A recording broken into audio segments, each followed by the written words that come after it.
My name is Jason, and I am a Los Angeles contractor and real estate developer. I've built over 100 single-family custom homes. Over the last 11 years, I've decided that now is the time to really start educating people on what we do, how we do it, and the whole process behind it. My job is to basically buy properties, build them, and sell them, right? That's what I'm here for. That's the name of the show, Buy, Build, Sell. Are you interested in getting into the trades? Are you interested in being a contractor? Are you a developer? Are you in the real estate industry at all? Are you in the lending or financing side of real estate? If you are, this is the best place to be, because I'm going to teach you all the tips and tricks in getting into this industry, doing this industry well, and being the most proficient builder you can possibly be. If you're not yet a builder and you have desires to be one, then you're at the right spot, because I'm here to teach you all of those tips and tricks. I'm going to show you all the ins and outs of my industry. I'm going to try to make sure that I'm teaching you everything I possibly can about what I do. I'm glad you guys are here. I'm glad you guys are gonna be a part of this journey with me, and I look forward to showing more of the process with you. This is Buy, Build, Sell, and I'm here to show you. What's going on, everybody? It's me, Jason from Buy, Build, Sell. We're a Los Angeles contractor and developer, and today we are going to be talking about something that most people may not necessarily know. It hopefully gives you a little bit of insight into the development world, is the management of construction and developing. What you'll learn from this video is a little bit of behind the scenes of how we do it here at JJP Construction, our methods to the madness of it all. I think everyone has their own ways of going about doing management and how they proceed with their projects because of that. But overall, one of the main things that we do is we really try to be ahead of our systems. So if our goal is to build a house, it's how much information can we start with, so we're not guessing in any way through the process.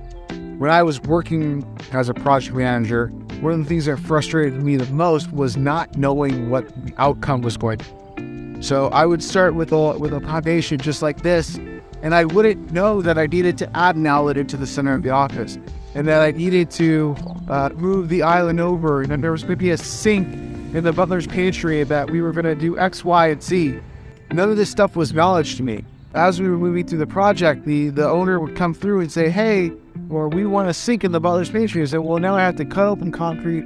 I've got to, add the drain, do all this, do all that. And I only wished that we would do it when we had the trenches open, when the house looked like this. So he would reduce so much work and stress on my end. So because of me going through that experience, I'm very particular about how we code our projects now. We do a bunch of design meetings. We make sure that every one of our trades are very much aware of the outcome of the project before the project is started. We go through a trade walks with all of our trades people as they're going through the process. So not only will, the framer is not just going to show up when it's time to frame. He's going to come through at this juncture and check all of the board outs and make sure that every anchor bolt is where it needs to be, and that we're not going to have an issue with a post being next to a plumbing piece, and we're not going to have any other random issues. We want to make sure that we're ahead of everything as we're going through it. So with that being said, let's go over a few things that we do, and hopefully this helps people. So one of the first things that we do is we really start with what I call the build book. We create a whole entire book or pamphlet specifically for each project. So we'll do elevations, CAD drawings, design renderings, spreadsheets with all of our building materials. We give a comprehensive data of what the project will have at the end of it. We really start that from the day that we submit our plans to the city. We are on top of getting all of the information possible for our projects. So that's the first thing that we do when we're actually starting a project, and that's probably one of my favorite parts, because that gives me the ability to be creative and experience doing things differently. The second thing you want to do is you really want to consider all of your resources. Can I accomplish this? Can I do this? Is it within budget? Who's going to be responsible for X, Y, and Z? So by getting the build book, by having the number one piece in place, you can then start to extract all of that information. Okay, great. We want these windows, these plumbing fixtures, this flooring design style, these painting elements, whatever it is, these appliances, now you can say, okay, all right, well, we have a plumber for this, we have a painter for that.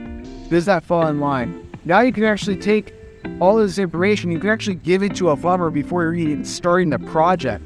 Then you can say, hey, bid this out for me. Arbitrarily pricing something is very difficult. If someone comes up to you and says, hey, can you give me a price for plumbing a house? Well, how many sinks do you have? How many toilets are you installing? What do I need to do? Do I need to do the rough? Am I just installing the finish? If I was installing the finish, do you provide the finisher? All of these questions start to arise. So it's like, you just want price. You don't want to be answering questions. So having that build book in place allows you to say, here's the architectural plan. Here's the design plans. This is the specs of the finishes that we're going to be installing. Give me a price. Now you can actually land within your budget, or if let's say you wanted to spend $50,000 on plumbing and you got 3 bids that all came out at $65,000 or within that range, you can say, okay, it's clearly not the labor portion. It's clearly something that I've done on my side of the fence that I need to adjust with. So which toilets do I swap them out with for a different toilet? Or how do I save $5,000 on plumbing fixtures? Or what can be adjusted or changed? Now you can have conversations with the plumber and go, okay, well, why is the job at $65,000? I need to be $10,000 less. Where can we save some? Well, if we change this to that, or we do this to this, now we have an intelligent conversation in place, and it's much easier to move forward with your trades, with your subcontractors. The third thing that I want to talk about is the management aspect of it and the tools that are used to communicate on a project. A lot of people use tools like Co-Construct or Builder's Trend, even free software like Asana. Every single product out there has a value to it. What I found is that most of those products are beyond my means. They do so many incredible things, and they're beyond what we use them for. So there's no reason to get involved in that standpoint of the softwares, because if you're only using one aspect of the tool and there's 10 pieces of the tool that you could be using, it almost becomes a waste. So within our infrastructure, we've actually developed a system through spreadsheets and Dropbox to allow everyone to be on the same communication level, which is great. Just being able to really keep in touch, and it's changed my world completely. And my advice to you on that is really, it doesn't matter how you get organized, just get organized. So if you even look back at what I'm talking about, the organizational process of building a home, if you can be organized throughout that process, you will execute beautifully. It all starts with how you design the house, how you execute that house, and how you're organizing that house to make sure that everything flows according to plan.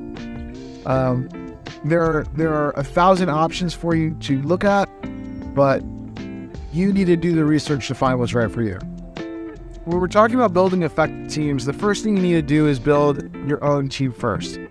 Whether you're a one-person show or you have a team of people on your team to help you perform, the first thing you need to do is make sure that what you're doing is properly set up for anyone else who joins that system to be just as efficient as possible.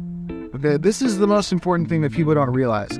If you're a sloppy person or a messy person or an incoherent person, you don't know how to communicate well, and you're all over the place, how can you expect that the people that are working for you in any fashion, meaning as an employee or a subcontractor, why are they supposed to perform better than you? Okay, you need to perform at a high level every single day, so everyone around you understands your expectation of yourself and how they need to perform for you as well. That's one, setting that expectation is super important. I think that when you're building a team, whether that be through employees or through subcontractors, finding people who are like-minded like you, have the right team building efforts, that they meet all of the requirements of your culture, of your company, whether that be, humility, hustle, and smarts, right? Whatever those core things are that you believe are strong to your company, you want to make sure that when you're bringing people into your fold, that they're of the same like-mindedness, that they believe in the same things you believe in, that they're going to push as hard as you do. And obviously no one's ever going to, it's not their company, right? It's your company. So they're never going to care as much as you do. But if you can find the right people to be within your system that fall in line with where you are as well, you're going to find that things are going to click a lot this year. Sometimes you'll find 2 out of 3, and that person might be really great for a short term, but they're not going to make it long. So really try and do your best to be at the forefront of that. That's going to make your team building experiences a lot easier. As far as finding subs that don't fall in line, everyone deserves an experience and everyone deserves an opportunity. But if you give somebody the opportunity and they let you down, don't blame that on them. Blame that on yourself, because you are the one that trusted somebody and didn't really do the proper vetting. You didn't really give what you needed to that experience. I've had many opportunities where I'd put somebody in place to give them any opportunity of success, and they don't show up on time. They don't wake up early. They always have an excuse as to why their guys aren't there and materials not on site. And it's a constant fight. And you're like, you don't understand it. You're giving this person a $30,000 contract, and they're messing with you. And on their side of the fence, they're not messing with you. They're incapable of doing better. They don't understand how to be better at the job that they're doing. What they do is literally wing their life. They have no control. They have no experience. And they're not planning ahead. They're not planning for what they need to do.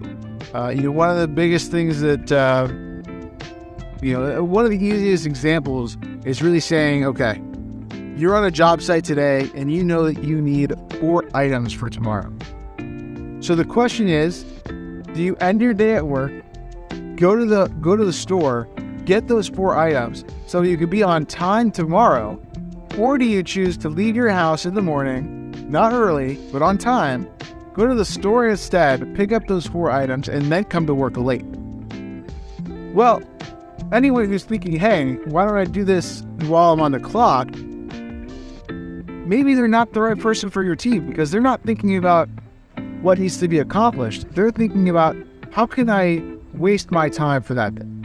If I can burn 2 hours going to get materials and then coming to the job site, they're not really thinking about how all the people that are waiting for those 4 things are being affected. So there's a mindset that you might want to look for when you're building your team. In terms of tools and processes that you can use to better that experience, the more, again, I won't tell you what tools to use, but the more you can guide people to one location in one place where everyone can find everything they need, the better off they're going to be. If they're depending on 3 different applications to make something happen for themselves, every single application is a hurdle.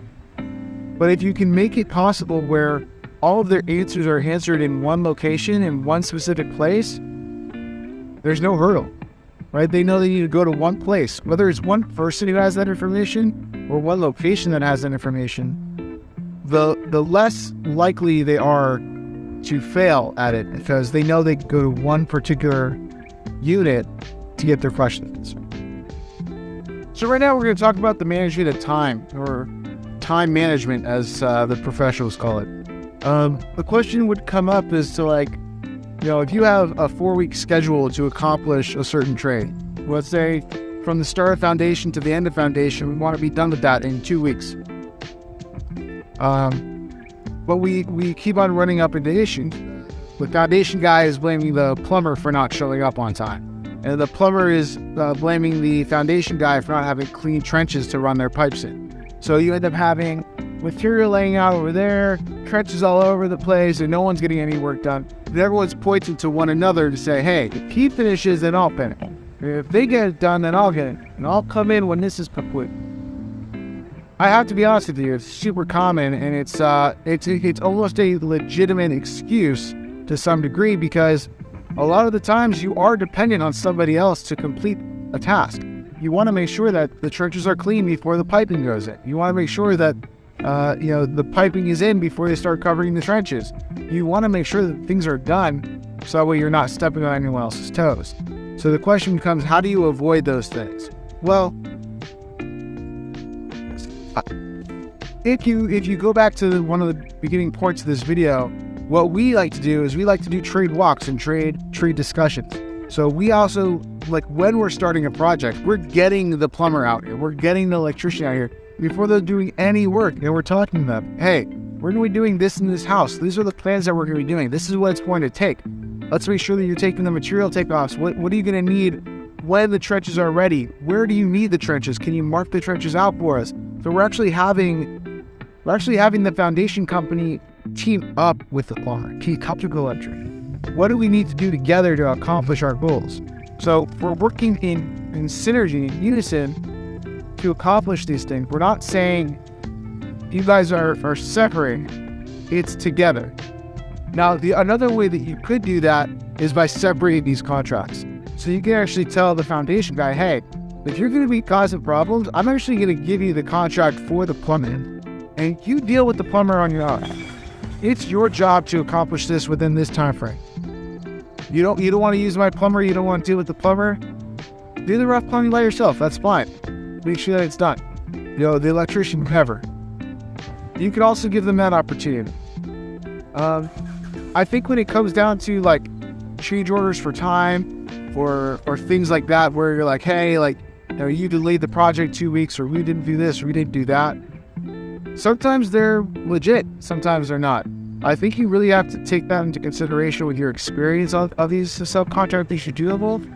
When you're working with somebody new, if you really want to try to have the best experiences as possible, if you've been burned by somebody or something might be a problem, you might want to figure that out before you actually sign on that dotted line. You might want to make sure and speak out that there are issues that you're scared about or concerned about, and seeing if that subcontractor is willing to address those things for you.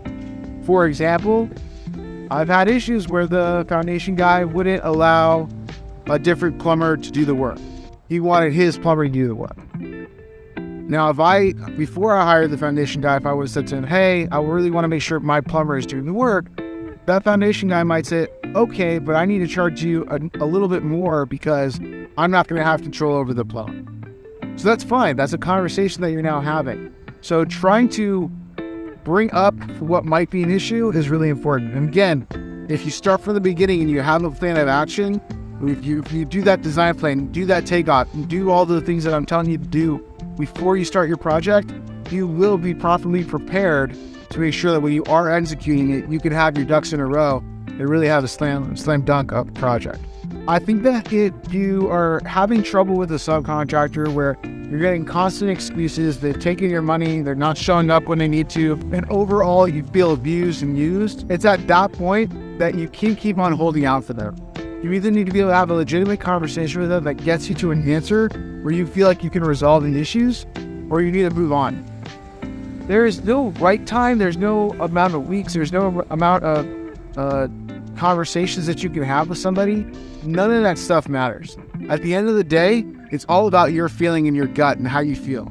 If you feel like someone will come through for you, that's the person you need to trust them to come through for you. If they call you up and go, hey, I can't come today, I can come tomorrow, and you trust it, then they'll be there tomorrow. If you find that they tell you they're going to come, then it's 2 weeks later and you're like, man, this guy's really not showing up, there's a stronger indication there. I will say that, I once had an experience with a tree guy, and the tree guy was supposed to show up on a Tuesday and perform work Tuesday, Wednesday, Thursday. And what happened is Monday, I followed up. I said, hey, are you going to be there on Tuesday? He said, yes, sir. Tuesday, doesn't show up. Hey, what happened today? Gave me some excuse. Wednesday, gave me some excuse. Thursday, gave me some excuse. I already had another tree person lined up to perform the work on Saturday. So I was already prepared to get rid of him and say, this guy's not coming through. I wasn't like sitting there going, woe is me, what happened? No, this guy's not the right fit. Get out of here. We need a new person. I had someone lined up for Saturday. The guy that I originally hired came on Friday and executed the project. He was already working there Saturday. I had already called off the other company because I saw that he was there on Friday. And on Monday, when the job was done and he was looking for his check, I came up to him and said, what's going on? it came to him being honest with me and being open about it, saying, well, the truth is my guys are moonlighting, meaning they work for another company and then they come work for me Friday, Saturday, Sunday, Monday, Tuesday. And I said, if you would have told me that when we started our contract and just said you couldn't start on Tuesday, they told me that you can start on Monday or Friday, I wouldn't have been upset. I wouldn't have been frustrated by that experience. Easy communication would have just made both of our lives so much better. It takes that ability to, fortunately, the guy executed in the right amount of time that I didn't have to deal with hiring somebody else and getting rid of his contract. Unfortunately, he had that conversation with me at a later time. If he would have had that with me before, there would have been understanding. There would have been an expectation that was set that I knew my job wouldn't get done for 4 days. It's the same thing for everybody else. If there's something that you are experiencing, trying to get that conversation with somebody to have a genuine, candor conversation that leads you to believe that everything will be okay, you're good. But if you feel like the person's just dragging you out and driving you along, run, because you're going to be burning your money waiting for them. And they honestly probably just don't care. And don't care about you. They don't care about your experience. And they have nothing to really tie them down to that experience. They don't care. And when you're dealing with people like that, you just don't want to be involved. So I hope that helps. Let's discuss managing budget. Budget is probably one of the hardest pieces to manage. And the reason why is because if you're doing things one at a time, it's probably not very difficult. But when you have multiple contracts going on at one time, it can get really confusing as to where all your money is going. So my first piece of advice is really make sure you have a tracking tool for your money. If you are a single person show, you need to make sure that you are literally logging every single cent. Because at the end of the day, if you're down $3,000 at the end of the project, you have no idea why. That's a scary thing. It's like, where did I drop $3,000? If you go back and find all your credit card receipts, like, oh yeah, okay, I spent $3,000 on lunches for the guys. Okay, at least you know because you tracked it. So the first thing you need to do is track it. Again, software, we use Excel and then we use QuickBooks. You can use any tool you want, anything that makes it easier for you. There are tools that automatically upload for your credit card transactions. Whatever works for you. I recommend doing multiple searches, trying out multiple tools, and seeing which one fits perfectly for you. Give every single tool at least a 2-week trial, because that's really just going to give you the opportunity to see the full extent of the trial. Really important to try to negotiate up front. Don't negotiate after. Okay? You want to really manage the sub's expectation and your expectation. So it's really important to, one, solidify the full amount of the contract as best as possible. Some subcontractors really don't want to give you a full price. They want to know what is expected of them throughout the process. I don't love that, but I understand why some people try to get a full price. This foundation, for example, not real numbers, but let's just say this foundation was $40,000. I'm gonna go, okay, it's $40,000, but that's $5,000 over my budget. So I'm not thrilled about spending $40,000. So if you hit me with any change orders, I'm not gonna pay any change orders above $5,000. If you delay my project by 3 weeks, I'm going to reduce $1,000 for every 3 weeks. Whatever it is that you feel comfortable negotiating with these companies, you can always do that. When it comes to pay schedule, I recommend doing the $1,000 deposit, which at this juncture of contracts, usually $1,000 doesn't really do anything for anybody. Okay, so a $1,000 deposit legally binds you to that contract. Okay, it means that I've paid somebody $1,000. It's usually 10% or $1,000, whichever is less. So whatever that number is, you give that person that's going to perform the contract. That binds you to the agreement. I would say that the day that they show up is the day that you can probably give them the real deposit that they're looking for. It really depends, though. For example, on a foundation, if they just decide to show up, and just so they can say they showed up so they can get their $10,000 deposit, that's a waste of a day. You want them to show up. You want them to start digging. You want them to start spraying. You want them to start setting the forms. You want them to start working. So if you know that they need, let's call it $5,000 in material to perform the first day's job, and you feel like the $5,000 will not be stolen from you, go ahead, give them the $5,000 and make sure that they show up with their $5,000 worth of material to perform the work. You kind of want to always be a little bit ahead of them in terms of payment, meaning if 20% of the project's been complete, you want to make sure you only give them 20% of the project. You don't want to be giving them 50% of the project and they're at 30%, and you're just waiting for them to catch up. A lot of the times it actually feels so much easier. Don't bother me for checks. Don't worry about it. Let me give you 50% right now. Boom, boom, boom, get it done. First of all, that's a dangerous scenario. One, you're putting yourself in a position where they can take the money, run, and then you have to chase after them for it. And they may never complete the job. We gave them all that.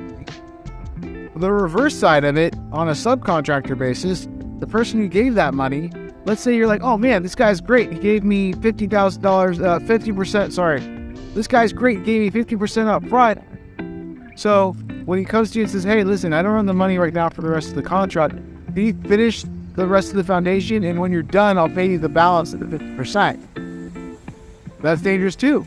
Because now the guy may not have to pay you. He can take the money and run away from you. And then you've got to chase in for the balance of the 50%. So it's a scary thing. Try to bill at the percentage of the work that's being done and try to pay at the percentage of the work that's going to keep you the most safe. And in terms of that deposit and getting things moving, I say it's really just temperament. Try to figure out where you feel comfortable. The way that we process our checks is every Friday. So the rule in our office is if your invoice is in the office by Wednesday, you will have a check by Friday. If you give us an invoice on Thursday or Friday, it's not going to be paid till the next Friday. So usually people that work for us are very diligent about making sure that they're processing their paperwork because everyone wants to get paid on Friday. The way that we allow our approval process to happen is that every project manager is responsible for approving those week's pays. So for an example, if an invoice gets submitted for $500 for the rough plumbing work, the project manager is responsible to say, yes, that $500 is approved because they've been on site to observe that that work has been done. Really? It's very simple as that. We don't require any pictures or proof of that because we have people on site constantly checking all of our sites. So hopefully this helps you with planning your projects, building a good team, and executing those projects as well.